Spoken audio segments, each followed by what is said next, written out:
ieri è stato diffuso un elenco, una blacklist di quasi 300 posti di polizia che entro i primi mesi del 2015 sono destinati alla chiusura.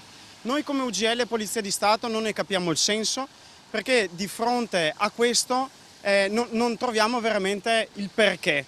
Increduli, i sindacati sono sul piede di guerra dopo l'annuncio di tagli a commissariati e stazioni di polizia in tutto il Veneto. Una nuova tagliola, sostiene l'UGL, su chi garantisce la sicurezza del territorio. Presi di mira in particolare gli uffici della polizia postale, gli agenti che controllano la rete e che spesso riescono a stroncare intercettando il flusso informatico, reati di pedopornografia oppure, per fare un altro esempio, legati al terrorismo.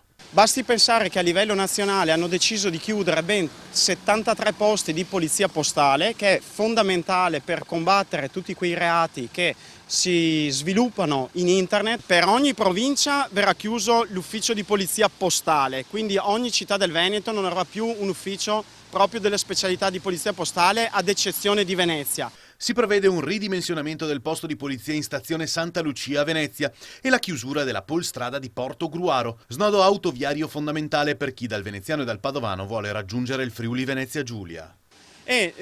La nostra contrarietà è rappresentata dal fatto che si trova in una posizione fondamentale per il Porto Gruarese e tutta quella zona limitrofa, anche in considerazione degli esodi estivi in cui vedono molti turisti che raggiungono le nostre località marittime da Jesolo a Bibione.